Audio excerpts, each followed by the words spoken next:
President Faust, member of the Harvard Corporation and the Board of Overseas member of the faculty, proud parents, and above all graduates. The first thing I would like to say is thank you.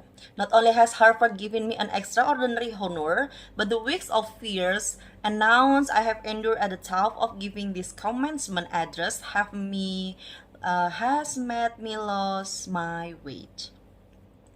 Win-win situations. Now all I have to do is to take a deep breath, squint at the red banners, and convince myself that I'm the world's largest Gryffindors reunion. Enables me to process without any fear that I might inadvertently influence you to abandon promising currents in business, the low politic for the giddy delight of becoming a gay wizard.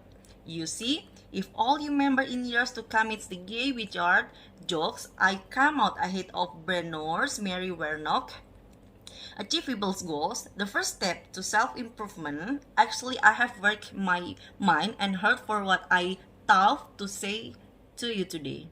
I have asked myself what I wish I had known at my own graduations and what important lesson I have learned in 20 years that I have expired between that day and this. I have come up with two answers. On this wonderful day when we are gathered together to celebrate your academic success, I have decided to talk to you about the benefit of failure. And as you stand on the threshold of what is sometimes called real life, I want to extol the crucial importance of imagination. This may seem quixotic or paradoxical choice, but please bear with me. Looking at 21 years old that I was at graduation is a slightly uncomfortable experiences for the 42 years old. However, my parents, both of whom came from improved background and neither of whom had been college, took the view that my overactive imagination was an amusing personal quirk that would never pay a mortgage or secure a pension. I know that the irony strike with the force of a cartoon until now. So they hope that I will take a vocational degree. I want to study English literature. A compromise was reached that in its retrospect satisfied nobody, and I went up to study modern language. Hardly my head parents' car surrounded the corner at the end of the roads. Then I dictated German and scuttled off down the classic corridor. I cannot remember telling my parents that I was studying classics. They might well have found out for the first time on graduation day.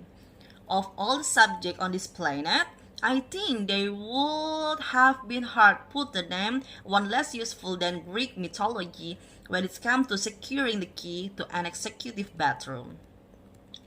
I would like to make it clear in parentheses that I do not blame my parents for their point of view. There is an expiry that on blaming your parents for steering you in the wrong direction the moment you are old enough to take the wheel. What I feared most for myself at your age was not poverty, but failure. At your age, in spite of a distinct lack of motivation at the university, when I had spent far too long in the coffee bar writing stories and far too little time at lectures, I had a knack for passing examination, and that for years had been the measure of success in my life and that of my peers. I'm not dull enough to suppose that because you are young, gifted, and well educated, you have never known hardship or heartbreak. Talent and intelligence never yet inculcate anyone against the caprice of the fates, and I do not for a moment suppose that everyone here has enjoyed an existence of unruffled privilege and contentment. However, the fact that you are graduating from Harvard suggests that you are not very well acquainted with failure. You might be driven by a fear of failure quite as much as a desire for success. Indeed, your conception of failure might not be too far from the average person's idea of success. So how have you already flown? Had imploded and I was jobless, I learned parents and as poor as it is possible to be in a modern Britain. without being homeless, with the fear that my parents had for me and that I had for myself had both come to pass, and by every usual standard, I was the biggest failure I knew. Now, I'm not going to stay in here and tell you that failure is fun. That period of my life was a dark one, and I had no idea that theirs was going to be what the press has since represented as the kind of fairy tale resolution. I had no idea then how for the tunnel extended, and for a long time any light at the end of it was hope rather than a reality. So why do I talk about the benefit of failures? Simply because failure means a stripping away of the unessential. I stopped pretending to myself that I was anything other than what I was, and began to direct all my energy into finishing the only work that mattered to me. Had I really succeeded in anything else, I might never have found the determination to success in the one arena I believe truly belong.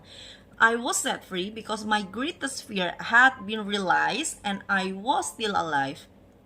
I still had a daughter whom I adored, and I had an old typewriter and a big idea, and so rock bottom became the solid foundation on which I rebuilt my life. You might never You might never fail on the scale I did, but some failure in life is inevitable. It's impossible to live without failing. Strong will and more discipline than I had suspected. I also found out that I had friends whose value was truly above the price of rubies.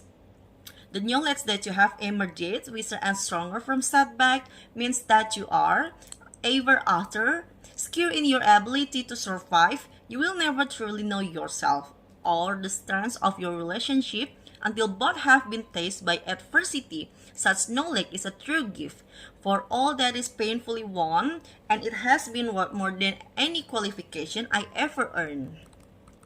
So, given a time turner, I will tell my 20 years old self that personal happiness lies in knowing that life is not a checklist or a squisition or achievement. Your qualification, your CV are not your life. To your will met many people of my age and older who confused of two. Life is difficult and complicated, and beyond anyone's total control, and the humanity to know that will enable you to survive is fictitious to it. Now you might think that I choose my second term. The importance of imagination because of the part in play in rebuilding my life, but not wholly so. Tough I personality will define the value of bedtime stories to my last gaps. I have learned to value imagination in a much broader sense. One of the greatest formative experiences of my life preceded Harry Potter. Though it informed much of what I subsequently wrote in those books, this revelation came into the form of the one my earlier day job. Though I was lopping off to write stories during my lunch hours, I paid the rent in my early 20s by working at the African Research Department at Amnesty International headquarters in London. There's in my little office, I read honestly scribble later smuggle of our totalitarian regimes by men and women who were risking imprisonment to inform the outside world of what was happening to them. I saw photographs of those who had disappeared without trace, sent to Amnesty by their desperate families and friends. I read the testimony of fortune's victims and saw pictures of their injuries. I opened handwritten and witness account of some retrial and execution, of kidnapping and rapes. Many of my co-workers were ex-political prisoners, people who had been displaced from their homes or fled into exile because they had the temerity to speak against their governments. Visitors to our offices include those who had come to give information or to try find out what had happened to those they had left behind. And as long as I live, I shall remember walking along an empty corridor and suddenly hearing from behind a closed door a scream of pain and horror such as I have never heard since.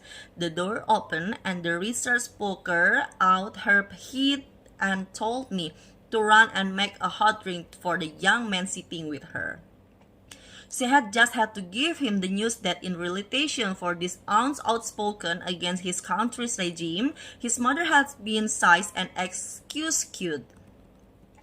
Every day of my own working in early 20s, I was reminded how incredible fortunate I was to live in a country with a democratically elected government where legal representation and a public trial were the right of everyone. Every day I saw more evidence about the evil humankind will inflict on their fellow human to gain or maintain power. I began to have literal nightmares about some of things I saw, heard and read. And yet I also learned more about human goodness at Amnesty International than I had ever known before. Unlike any other creature on this planet, humans unlearn and understand without having experience. They can think themselves into other people's places. Of course, this is a power like my brand of fictional magical that is moral natural. One might use such an ability to manipulate or control just much as to understand or sympathize, and many prefer not to exercise their imagination at all. They choose to remain comfortably within the bounds of their own experience, never troubling to wonder how it would feel to have been born other than they are. They can refuse to hear scream or to peer inside cage. They can close their mind and heart to any suffering that does not touch them personally. They can refuse to know. I might be tempted to envy people who can live that way, except that I do not think they have any fewer nightmare than I do. Choosing to live in narrow spaces led to a form of mental agoraphobia, and that brings its own terrors. I think we fully unimaginative see more monsters. They are often more afraid. What is more, those who choose not to empathize in a real monster, that is an unnoticing statement and yet proven 1,000 times. Every day of our life, it expresses in part our inescapable connecting with the outside world. The fact that we touch other people's lives simply by exciting, but how much more how you are. Harvard graduates of 2008 likely to touch other people's lives. Your intelligence, your capacity, your hard work, the education you have earned and reserve give you unique status and unique responsibilities. Even your nationality sets you apart. The great majority of you belong to the world, only remaining superpower. The way you vote, the way you live, the way you protest, the pressure you bring to bear on your government has an impact way beyond your borders. That is your privilege and your burden. If you choose to use your status and influence to raise your voice on behalf of those who have no voice, if you choose to identify not only with the powerful but with the powerless, if you retain the ability to imagine yourself into the life of those who don't have your advantage, then it will not only be your perfect families who celebrate your existence, but thousands and millions of people whose reality you have helped change. We do not need magic to change the world. Graduation, we were bound by enormous affection, by our shared experience of a time that could never come again, and of course, by the knowledge that we held certain photographic evidence that would be exceptionally valuable if any of us ran for Prime Minister. So today, I wish you nothing better than similar friendship. And tomorrow, I hope that even if you remember not a single word of mine, you remember those of Seneca, another of those all. Romance and I met when I fell down the classic corridor in retreat from careless leaders in search of ancient wisdom as is a tale, so is life. Not how long it is, but how good it is what matter. I wish you all very good life. Thank you.